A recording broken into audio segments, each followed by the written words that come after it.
Bapak Ibu hadirin sekalian, kami ucapkan selamat datang. Bunga mawar tumbuh di taman, indah warnanya menawan hati. Salam hormat saya sampaikan kepada Bapak Ibu Dewan Juri. Tak kenal maka tak sayang, tak sayang maka tak cinta. Dewan Juri yang terhormat, teman-teman dan hadirin sekalian, perkenalkan saya Alexandra Agnes dan panggil saja Alexa.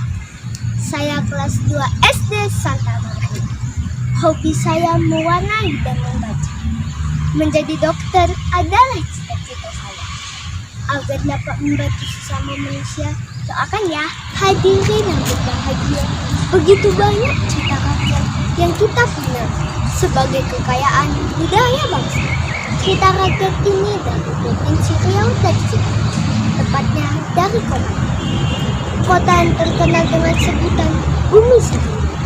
Cerita ini sudah menjadi legenda, yaitu cerita si Lancang. Dua hatiku, junjungan jiwa. Dua hatiku, junjungan jiwa.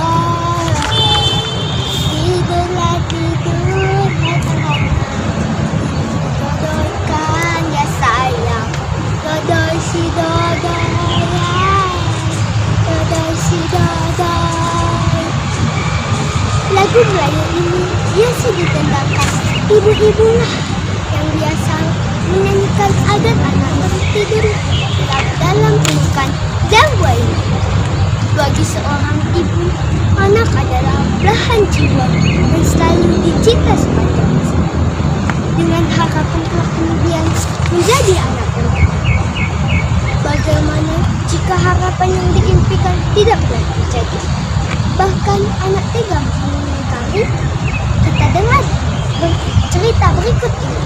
Dengan kabarnya di negeri bernama Kampar, pada zaman dahulu kala, hiduplah seorang wanita tua yang tinggal bersama anak laki-laki.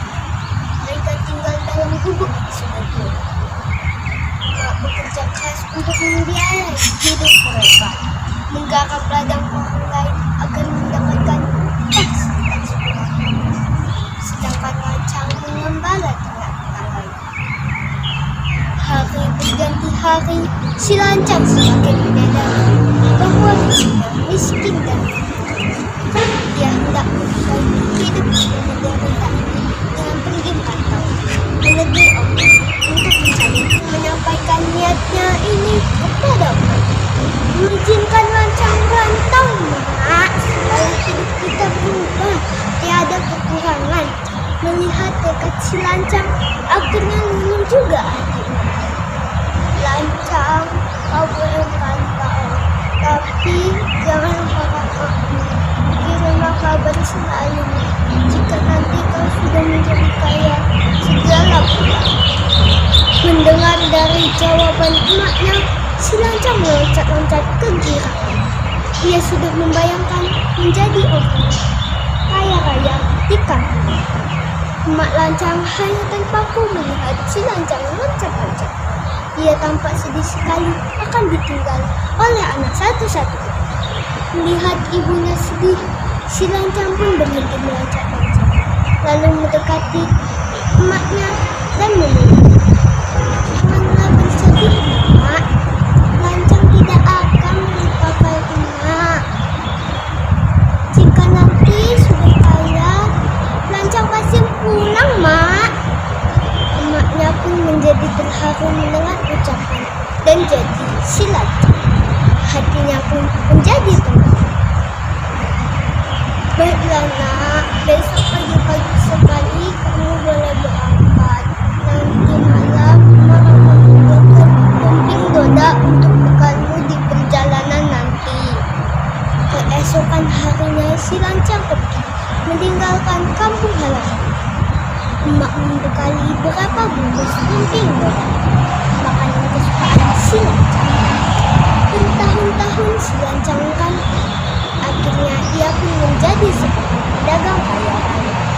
Dia memiliki memiliki berpuluh-puluh kapal dagang dan ratusan anak buah.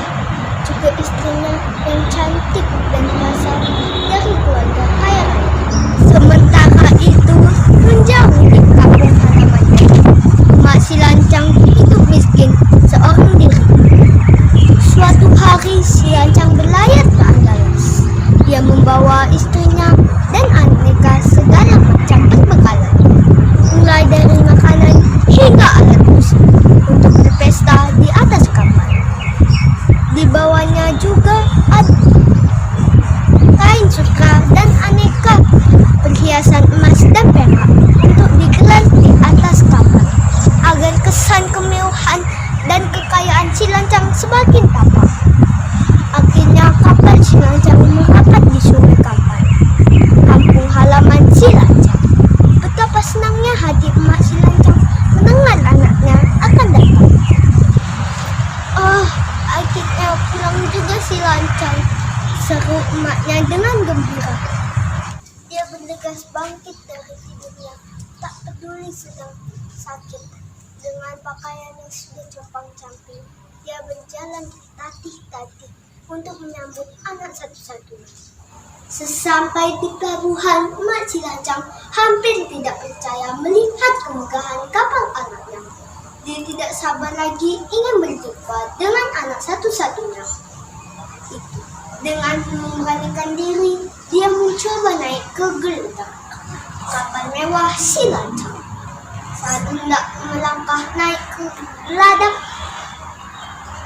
anak buah si Lancang menghalangi. Tidak ada yang mempercayai bahwa ia adalah ibu si Lancang. Dengan kasar, mereka menyuruhnya untuk turun dari kapal. Mendengar kegaduhan itu, si Lancang tiba-tiba muncul diiringi oleh istrinya. Betapa terkejutnya Lancang mengetahui bahwa orang yang diusirnya adalah emaknya sendiri. Lancang, anakku, emak sangat merindukanmu, nak. Rindu emak si Lancang. Mendengar rintihan wanita tua itu dengan congkaknya, si Lancang menepis lalu berkata, "Mana mungkin aku mempunyai emak tua dan miskin seperti kamu. Sekarang juga aku mohon turunlah dari kapalku. Jangan pernah kembali lagi." Dengan hati sedih, wanita tua itu pulang ke gubuknya. Di sepanjang jalan, dia menangis. Dia tidak menyangka anaknya berbuat seperti itu kepadanya. Sesampai di rumah, wanita malang itu mengambil lesung dari rumah. Dia memutar-mutar lesung itu dan melipasinya dengan nyiru sambil berdoa, "Tuhanku, si Lancang telah kulahirkan dan kubesarkan. Namun anakku, si Lancang telah kaya, dia tidak mau mengakuiku sebagai emaknya. Tunjukkan padanya kekuasaanmu." Dalam sekejap, tiba-tiba angin topan hembus dengan dahsyat. Petir menggelegar menyambar kapal si Lancang. Gelombang sungai Kampar menghantam kapal si Lancang hingga hancur berkepik-kepik. "Emak, si Lancang anakmu pulang. Maafkan aku, Mak." Terdengar sayup-sayup teriakan si Lancang di tengah topan dan badai. Namun malapetaka tak dapat dielakkan lagi. Si Lancang tenggelam bersama kapal megah itu. Barang-barang yang ada di kapal berhamburan dihempas badai. Kain sutra melayang-layang berlipat dan bertumpuk menjadi lipat kain yang terletak di kampar kiri. Sedangkan gong terlempar menjadi sungai Ogong di kampar kanan. Sebuah tembikar pecah dan melayang menjadi pasubila. Yang bendera kapal si Lancang tegak tersisa menjadi danau si Lancang. Dewan juri dan teman-teman semua, ibu adalah wanita yang dalam setiap langkahnya mengirim doa bagi anak-anaknya. Kita sebagai anak jangan pernah menyakiti ibu sendiri. Kapal berlayar penuh muatan, berlayar jauh ke Pulau Seribu. Kata-kata bijak memberi pesan, surga itu terletak di kaki ibu. Jadi teman-teman harus selalu menjaga hati ibu kita agar kelak kita engkau menjadi anak yang berbakti, penuh kasih dan cinta. Dari lipat kain ke tampan kiri, sehingga sebentar memakan ciri. Cerita rakyat cukup sampai di sini. Saya ucapkan banyak terima kasih.